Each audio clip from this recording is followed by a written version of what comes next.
What's up guys, my name is DeadVerse, and let's use the Warden 308 in BO7 Zombies. The Warden 308 Badlands pistol kit allows for an Akimbo attachment to be used. This will allow benefits for handling, mobility, and hipfire spread, and also attachments for a faster fire rate. I'm curious to see how Akimbo is going to perform later on, but so far it's actually doing pretty solid. Back then when we only had one Warden, it actually became much more challenging to kill the zombies, but now that we have two, we can do some more damage. For example, allowing me to have two of them can kill these zombies pretty quickly, especially the frozen ones, because of course if they do get you, you get frozen, which can easily get us down, especially for in corners. But the good thing is that we only have two more left. Let me just get this last one, and then from there we got our max ammo. I'm pretty sure many of you are thinking right now, DeadVerse, what's your opinion on Totenreich? Do you really love this map? Do you dislike this map?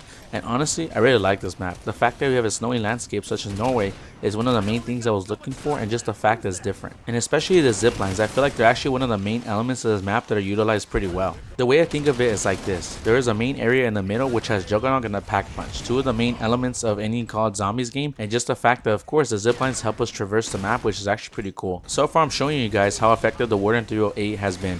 Maybe when we Pack-A-Punch it, will it gain a special ability? Probably won't be as noticeable as you might think, but I'm pretty sure you'll like it. But let's so far clear this out. Let's see how the Warden 308 does Pack-A-Punch, and you gain 16 rounds in each magazine. Is actually doing pretty well damage. One of its abilities is that it shoots pretty fast, and of course I already did before, but now it shoots even quicker. Of course for every setup we want to make sure I have Juggernaut, just because you want to gain as much health as possible. Now these dual wield guns are actually putting in some work against these zombies. Now of course I'm going to back up, and let me just throw these Molotovs down.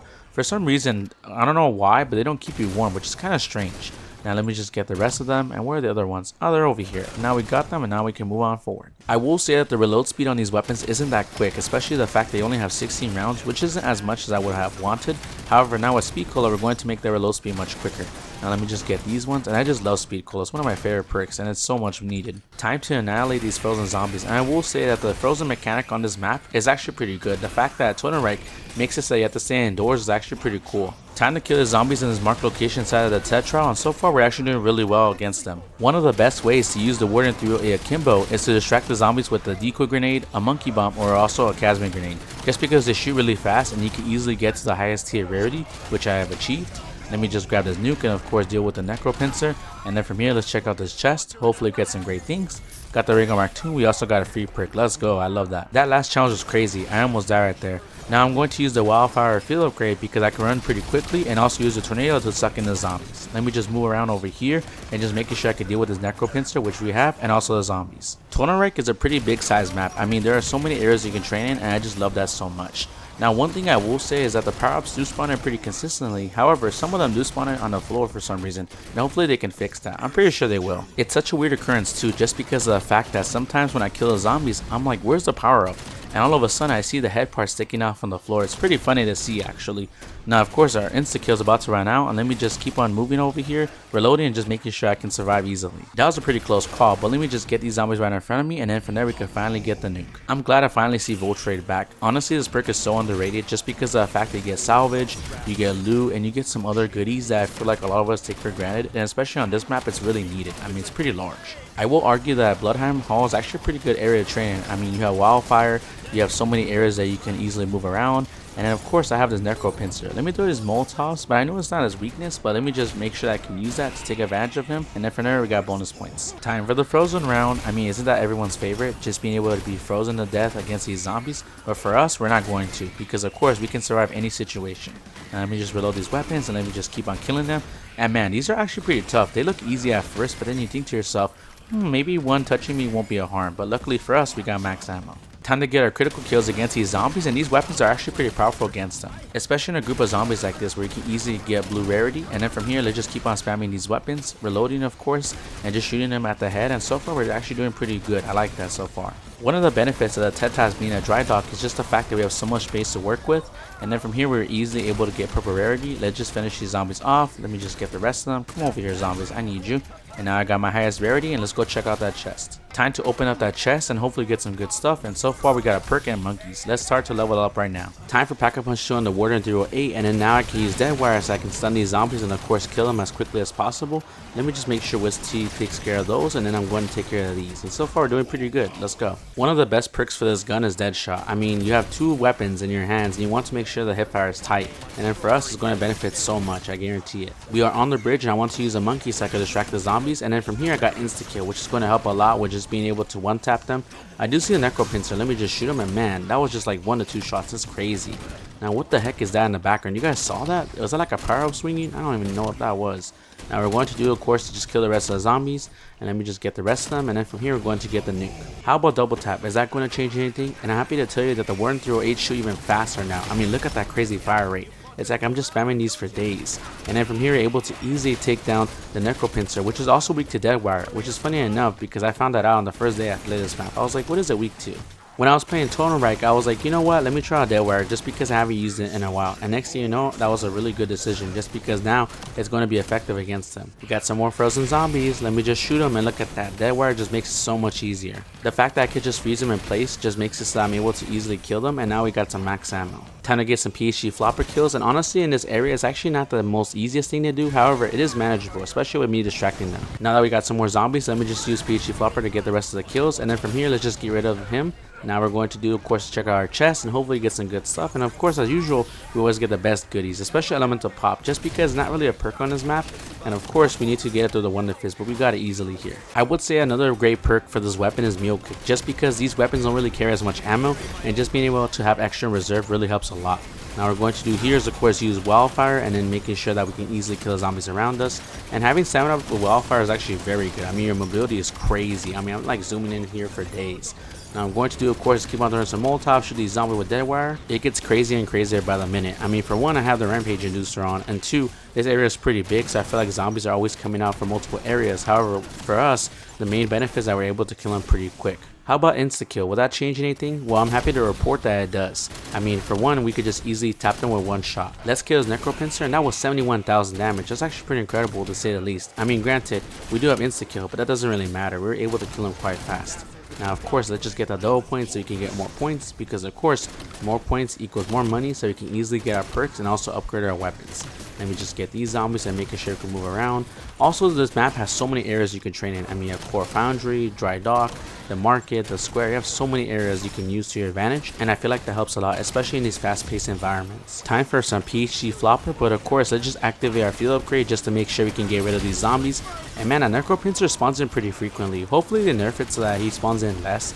I get it, he's a special enemy, but at the same time, you shouldn't have to be spawning every single round. I mean, that's kind of annoying, honestly. But even then, he's not that bad to deal with, but it's like too many zombie spawns is kind of annoying. Also, a fun fact, did you know that in frozen zombie rounds, whenever you use wildfire field upgrade, you actually keep yourself warm? I mean, that's kind of obvious, but at the same time, the Molotovs don't work for that. And so I thought to myself, maybe the wildfire doesn't. But then when I tried it out last time, it actually does really well. And I just like that, just because it makes it so that the field upgrade is actually pretty useful on this map. It's always full of surprises. I love that Totenreich honestly is like a great challenging map. I mean, the parts of the area are pretty easy, but then there are other areas like this where it's pretty difficult. I mean, especially on these rounds where you can easily get cornered and die from these zombies. But for us, we're pretty good. Let me just get this last one, and let me get that max ammo so we can go to the next step. Time to get Pack-A-Punch 3, and let's see how we do against these zombies. Now, so far, we're able to freeze them in place, and I do see that power up, so let's just grab it. And of course, Necro Pincer is here, but man, he doesn't even stand a chance against us. Now, I will say that so far, I've seen like 3 to 4 power-ups. It's crazy. Oh my gosh, I got like a nuke, insta-kill, and of course a full power. That's pretty nice. We got our next set task, which is to kill zombies with a hipfire, which is exactly the challenge we're looking for with this weapon. They are in Akimbo, so hipfire is actually going to be really well. I mean, the fact that we're able to get a highest rarity right now is actually pretty fast. Now let's go see what rewards we get. Where are they? Oh, they're right here. And we got 2 perks. Okay, that's a pretty good deal. That is one of the most easiest challenges ever for an Akimbo weapon. I mean, hipfire kills, that's not really a problem for us. Let me just deal with the rest of the zombies and just making sure I reload. And of course, I don't want to get stuck in this corner. Look at that power up. It's like stuck on the floor again. That's pretty crazy. Now, of course, we do have this necro pincer. Let's just deal with them right now. Freezing the zombies, and then we got them pretty easily. And then from there, we got our max ammo. Apparently, there's an Easter egg on this map that if you do it, you can actually get more power-ups than usual on either round. It just depends on your game. Funny enough, I found this area by accident by using wildfire, and I was able to kill the zombies right in front of me. Let's see how the Warden 308 does against this necro pincer, and we got him pretty easily. To get to this area, all you need to do is melt the ice off of the rope that's in the middle of the power line. And honestly, like I said, I just used fire just to get rid of it, and then from here we're going to get that nuke so you can eliminate these zombies. Where's that necro pincer? Oh, there he is. He's trying to get me, but we got him pretty quickly. Surprisingly, I thought the round was over, but I guess not. Let me just get these zombies, and man, there are so many of them. And I was just thinking about myself, okay, how can I train in this area? And like I said, it's pretty small, but for us, it was pretty good. Is spawn an easy area to train in with these weapons? Honestly, I would say yes, although there are definitely many different training spots on the map that I feel like can be utilized much more effectively, but I feel like this one's not that bad. Now, I will say that zombies do spawn in from multiple locations, and that's something you need to keep in mind, especially right now. Like, I'm about to get killed, but luckily for us, we have wildfire, so we can just activate that.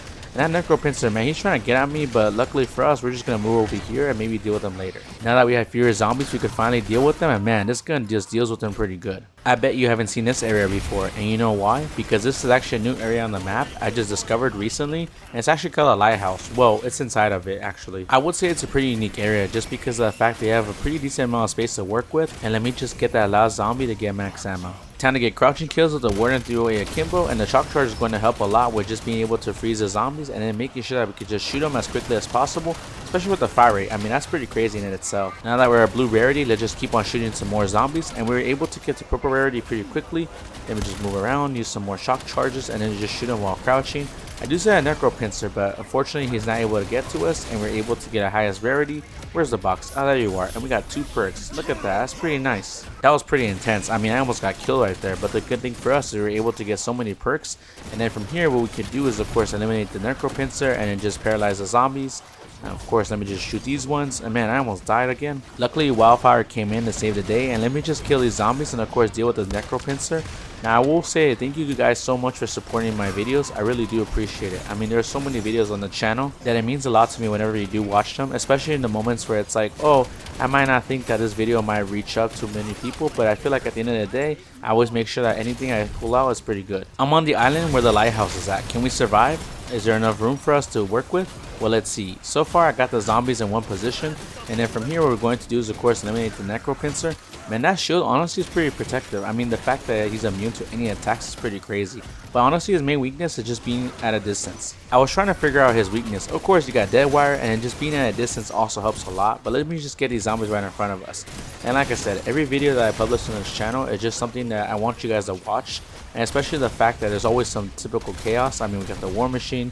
We got so many things going on that honestly it's really fun to watch, trust me. Time to exfil on Totenreich with the Warden 308. Let me just get rid of these zombies and a necro pincer, and let's see how we do against the actual necro pincer. Time to shoot him at the head, and so far these Warden 308s are actually killing him pretty quickly. I mean, that fire rate's actually helping so much. Time to use our wildfire field crate so we can summon the tornado and then of course run fast, because unfortunately another necro pincer spawned in, but the good thing is that we're able to eliminate the main one, and then we got the other one as well. Now we can exfil. I'm going to wait until the portal opens, and now that it's here, I can show you guys something special right now. Just wait. This is the best class setup for the Warden 308 marksman rifle. For the optic, we're going to use the lethal tools ELO just because it looks cool in akimbo, and just in case you want to use it in single wield. For the muzzle, we want to use a lethal tools crown compensator so that we can get best hip fire spread. For the barrel, we're going to use a 6-inch snub nose barrel so we can get better handling and also an amazing fire rate. For the comb, we're going to use the Warden 308 Badlands pistol kit so we can get better handling, mobility, flinch resistance, and also an amazing hip fire spread. For the rear grip, we're going to use the Scarab grip so we can get great sprint to fire speed. For the stock, we're going to use the Warden 308 Revolver Akimbo so we can have 2 in our hands. For the laser, we're going to use the Convergence box laser so we can get the best hip fire spread. For the fire mounts, we're going to use the MFS snap trigger so that we can get a fast fire rate. This has been a full breakdown of the Warden 308 marksman rifle and BO7 Zombies. If you enjoyed this video, give it a like and subscribe, and we will see you on the next video.